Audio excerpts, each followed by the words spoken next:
Hello everyone, I hope तुम लोग बिल्कुल ठीक होगे। तो हम लोग पढ़ रहे थे चैप्टर 1 ऑफ साइकोलॉजी क्लास 11 जिसका नाम है व्हाट इज़ साइकोलॉजी। एंड आज के इस वीडियो में हम लोग डिस्कस करने वाले हैं उसी का एक sub topic which is named as understanding mind and behaviour. इस वीडियो में हम लोग पूरी तरीके से इस टॉपिक को समझेंगे एंड इस टॉपिक का दी एंड हो जाएगा, यानी कि हम लोगों को जो भी डाउट्स होंगे वो सारे क्लियर हो जाएंगे। ठीक है, so without wasting any time let's begin this topic. तो तुम लोगों ने काफ़ी सुना होगा कि माइंड और ब्रेन दोनों अलग है। कैसे सुना? क्योंकि मैंने ही प्रीवियस वीडियोस में बता रखे हैं, जिसका लिंक डिस्क्रिप्शन में है, तुम लोग जाके जल्दी से देख लो। ठीक है, तो हमने समझा था प्रीवियस वीडियोस में कि माइंड और ब्रेन दोनों ही सेपरेट एंटिटीज़ हैं। ठीक है, बट हम लोगों ने ये भी देखा था कि दोनों इंटरडिपेंडेंट है, यानी कि एक के बिना दूसरा एग्जिस्ट नहीं कर सकता। सो यहाँ पे यही बात रखी हुई है कि माइंड और ब्रेन दोनों एक दूसरे से अलग नहीं है, दोनों एक दूसरे के बिना नहीं रह सकते हैं। इन द सेंस कैसे? सबसे पहले तो ये समझ लो कि माइंड एक सेपरेट एंटिटी है और ब्रेन जो है वो फिजिकल एंटिटी है जिसे हम लोग टच भी कर सकते हैं। ये सारी चीज़ें मैंने प्रीवियस वीडियोस में डिस्कस की थी, मैं फिर बता रही हूँ। माइंड जो है वो सेपरेट एंटिटी है, उसे टच नहीं किया जा सकता एंड उसकी एग्जैक्ट लोकेशन भी आज तक हमें पता नहीं चली है। बट माइंड का रोल हमारे बॉडी में और हमारे डे टू डे लाइफ में बहुत ज़्यादा है rather than brain activities. But मैं ऐसा नहीं कह रही हूँ कि ब्रेन एक्टिविटीज़ ज़रूरी नहीं है। Brain activities are the most important because हमारे पोस्चर को, हमारे थिंकिंग को, हमारे मतलब सारे अलग अलग एक्टिविटीज़ को संभालने वाला हमारा ब्रेन ही है। सो ब्रेन एक्टिविटीज़ का भी बहुत ज़्यादा इम्पॉर्टेंट रोल हमारे लाइफ में है, हमारे डे टू डे लाइफ में। नाउ नेक्स्ट अगर हम लोग बात करते हैं कि पहले के टाइम में बिलीव किया जाता था कि कोई भी रिलेशनशिप नहीं है किसके बीच में, रिसर्चर बिलीव करते थे, यानी कि रिसर्चर। पहले हम लोग रीड करेंगे उसके बाद समझते हैं, ठीक है, ज़्यादा बेटर होगा। Earlier it was believe that there is no relationship between mind and body, but now as per various researchers in neuroscience prove that there is indeed a relationship between mind and behaviour. यानी कि पहले के time में भरोसा किया जाता था, माना जाता था कि माइंड जो है उसे पढ़ने की ज़रूरत नहीं है, बट धीरे धीरे माइंड के पढ़ने हम लोगों ने स्टार्ट किया। अब माइंड को पढ़ने के साथ साथ कुछ रिसर्चर्स उस टाइम पे भी बिलीव करते थे, जो न्यूरो साइंस पढ़ा करते थे, तो कुछ रिसर्चर्स उस टाइम भी बिलीव करते थे कि माइंड और बिहेवियर का क्या रिलेशनशिप हो सकता है, कुछ रिलेशनशिप नहीं हो सकता है। मैं अभी एक एग्जांपल दूंगी जिससे तुम लोगों को बहुत अच्छे से क्लियर हो जाएगा ये concept of mind and behaviour. But पहले के टाइम में ऐसा बिलीव किया जाता था कि माइंड और बिहेवियर दो अलग चीज़ें हैं और बहुत ज़्यादा अलग चीज़ें हैं। एक साउथ पोल है तो एक नॉर्थ पोल है, दोनों एक दूसरे से सेम हो ही नहीं सकते, बट एक्चुअल में ये सेम है। कैसे? Late me make you understand through an example.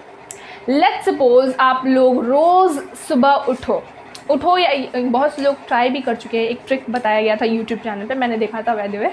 सो बताया गया था कि रोज़ सुबह उठ के, एक सेकेंड, हाँ, तो बताया गया था कि रोज़ सुबह उठ के अगर हम खुद से इस टाइप के पोस्चर में, रोज़ सुबह इन द सेंस ब्रह्म मुहूर्त at the time of 4 AM के आसपास, अगर हम लोग उठ के आंखें बंद करके इस पोस्चर में बैठते हैं और कहते हैं खुद को कि I am happy, my life is full of happiness, मेरे अंदर पॉजिटिविटी ही भरी हुई है, मेरी ज़िंदगी काफ़ी ज़्यादा खुश है, मुझे कोई बीमारी नहीं है, वगैरह वगैरह। अगर हम लोग ऐसा खुद को ब्रीद इन ब्रीद आउट करके डीप ब्रीदिंग करते हुए ये चीज़ें हम लोग अगर अपने साथ करते हैं, यानी कि ये क्या है, ये हमारा एक पर्टिकुलर बिहेवियर है, ये हमारा एक पर्टिकुलर बिहेवियर है जो हम लोग रोज़ उठ के करते हैं। लाइक लेट्स सपोज मैं करती हूँ रोज़ सुबह उठ के, ठीक है।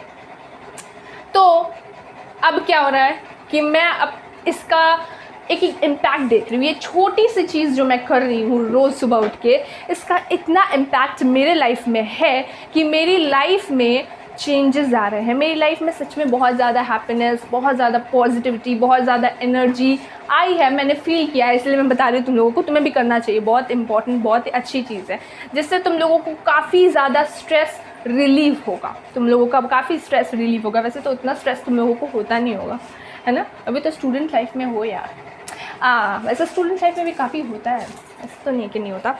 अब let me make you understand some other things. एक नया डिसिप्लिन जिसे हम लोग कहते हैं साइको न्यूरो इम्यूनोलॉजी, वो इमर्ज हुआ है नए टाइम्स में। नए टाइम बोल रही हूँ, प्राइमरी एक्सप्लेन उसका इमर्जेंस हुआ है। लेट्स एक सेकेंड, हाँ, ये एग्जाम्पल तुम लोगों ने देखा जहाँ पे क्या होता है, मैं रोज़ ऐसा बोलती हूँ तो मेरी लाइफ चेंज हो गई, ठीक है। एक और एग्जाम्पल मैं तुम लोगों को देती हूँ। एक आर्टरीज पेशेंट था, arteries patient in the sense जिसकी पेशेंट है जिसका आर्टरीज जो है वो ब्लॉक हो गया, जिसका आर्टरीज ब्लॉक हो गया, उसका सीरियस कंडीशन है। तो डॉक्टर्स को लगता है कि अब इससे बचाने के लिए हमारे पास एक मतलब तरीका है। So they have planned out and उन्होंने ये साइकोलॉजिकल टेक्निक इस्तेमाल की।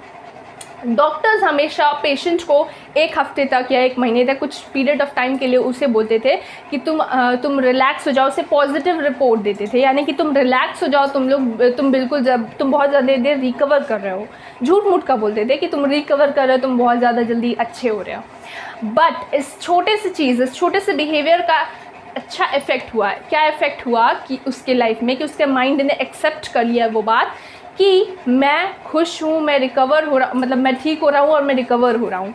एंड व्हाट हैपेंड कि उसका जो आर्टरीज ब्लॉक था, जिसका सॉल्यूशंस डॉक्टर ढूंढ ढूंढ के परेशान थे कि कैसे इसको ठीक करें, सो जो टेक्निक को यूज़ कर रहे थे, यानी कि उसका जो आर्टरीज ब्लॉक था वो अपने आप ही रिलीफ हो रहा था, मतलब ठीक होने लग गया था, in the sense of magic होने लग गया था। जैसे कि तो यहाँ पे क्या हम लोग देखने को मिल रहा है, इन दोनों एग्जाम्पल्स में हम लोगों ने देखा कि माइंड जो है उसका इफ़ेक्ट बिहेवियर से हो रहा है, यानी कि जो हम लोग सोच रहे हैं वैसा हमारी लाइफ हो रही है, जैसा हम लोग माइंड में कह रहे हैं खुद से वैसा ही हमारे लाइफ में इम्प्लीमेंट हो रहा है, वैसी बिहेवियर्स हमारे साथ हो रही हैं। लास्ट लीफ वाला चैप्टर तुम लोगों ने पढ़ा होगा, एक और एग्जाम्पल देती हूँ। उसमें जो लेडी थी वो अपने आप को बिलीव करी थी कि जैसे ही लास्ट लीफ इस पेड़ का गिर जाएगा, पौधे का, मैं मर जाऊंगी। इज़न्ट इट, हुआ था ना। बट क्या हुआ, उसने अपने मन में मान लिया था कि जैसे ये पत्ता गिरेगा मैं मर जाऊंगी। Isn't it. एंड उसकी कंडीशन भी काफ़ी ज़्यादा सीरियस हो गई थी। उसने माइंड में ऐसे सोचा, उसने बिहेव करने लगा और सीरियस कंडीशंस हुई एंड वो ऑलमोस्ट मरने वाली थी, लेकिन जैसे जैसे वो बच भी गई। लास्ट लीव वाला चैप्टर क्लास 9 में आई थिंक था। तो ये हम लोग देख रहे हैं कि माइंड एंड बिहेवियर का कैसे डायरेक्ट बियरिंग एक इंडिविजुअल पे है। अगर तुम लोगों को अभी तक समझ नहीं आया, फिर एक बार बता रही हूँ कि माइंड और बिहेवियर बहुत ज़्यादा रिलेटेड हैं। जैसे कि जो अभी आज से तुम लोग ये प्रैक्टिस स्टार्ट करोगे, आज से या कल सुबह रोज़ 4 बजे उठना, 4 बजे 5 बजे जब तक हो पाए, उठ के रोज़ तुम लोग अपने आँखों को बंद करना, एक पोस्चर में बैठना and breathe in breathe out, breathe in breathe out, and फिर अपने आप को बोलना कि मैं बहुत खुश हूँ, मैं बहुत ज़्यादा पॉजिटिव माइंडेड हूँ, मैं बहुत ज़्यादा एनर्जेटिक हूँ, और इससे तुम लोग अपने लाइफ में चेंज देखोगे। तो एक्चुअल में हम लोग क्या देख रहे हैं, हम लोग एक बिहेवियर कर रहे हैं, अपने अंदर हम लोग एक बिहेवियर ला रहे हैं जिसका इम्पैक्ट हमें देखने को मिल रहा है हमारे माइंड पे। हमारा माइंड जो है हमारी बॉडी को स्ट्रॉन्ग, हमारी लाइफ को पॉजिटिव बना देता है। यहाँ से हम लोगों ने सीखा कि कैसे माइंड और बिहेवियर सिमिलर है, कितना इम्पॉर्टेंट है माइंड एंड बिहेवियर एक दूसरे के लिए। हाँ, तो अगर दूसरी चीज़ देखें हम लोग, दूसरी चीज़ इन द सेंस, अगर हम लोग यहाँ पे ध्यान दें, एक नया डिसिप्लिन जो कि साइकोलॉजिस्ट ला रहे हैं इन द सेंस काफ़ी ज़्यादा स्टडी कर रहे हैं इस डिसिप्लिन के बारे में, साइको न्यूरो इम्यूनोलॉजी। नाम से थोड़ा बहुत समझ में आ रहा होगा, साइको न्यूरो इम्यूनोलॉजी। इस साइको न्यूरो इम्यूनोलॉजी के डिसिप्लिन में हम लोग पढ़ते हैं कि कैसे हम लोग माइंड का इस्तेमाल करके अपने ब्रेन को, नॉट ब्रेन को बट अपने इम्यून सिस्टम को स्ट्रॉन्ग कैसे कर सकते हैं। माइंड का इस्तेमाल करके इम्यून सिस्टम को स्ट्रॉन्ग करना, मतलब सोचो माइंड कितना पावरफुल है कि उससे हम लोग अपने मतलब खतरनाक बीमारियों से भी हम लड़ सकते हैं, जस्ट थ्रू आवर माइंड। तो माइंड में सोचने से पहले सोच लिया करो कि अगर माइंड में बहुत ज़्यादा नेगेटिव चीज़ें सोचोगे तो तुम्हारी बॉडी, तुम्हारी लाइफ नेगेटिव हो जाती है। वेराज अगर तुम लोग बहुत ज़्यादा पॉजिटिव सोचते हो अपने माइंड में, अपने आप के बारे में, अपनी पर्सनालिटी के बारे में, तो तुम लोगों का क्या होता है, डेवलपमेंट होता है। एंड या so this is all about psycho neuro immunology. इसको रीड कर लो एक बार यार, बहुत मेहनत से बनाती हूँ मैं, लाइक भी कर दिया करो वीडियो को। हाँ, तो हमारा आज का डिस्कशन कंप्लीट होता है। आई होप मैं तुम लोगों को अच्छे से समझा पाई हूँ साइको न्यूरो इम्यूनोलॉजी के बारे में, and mind and behaviour, and about mind and brain also. अगर कोई भी डाउट हो तो जल्दी से जाओ कमेंट सेक्शन में पूछो, मैं बैठी हूँ तुम लोगों के लिए, तुम्हारे डाउट्स को क्लियर करने के लिए। So this is all for today. I hope तुम लोगों को हेल्पफुल वीडियो लगा होगा। वीडियो को लाइक कर दो, सब्सक्राइब कर दो, और प्लेलिस्ट डिस्क्रिप्शन में है, जाके पूरे वीडियोस देखो चैप्टर के। सो till then, take care, bye.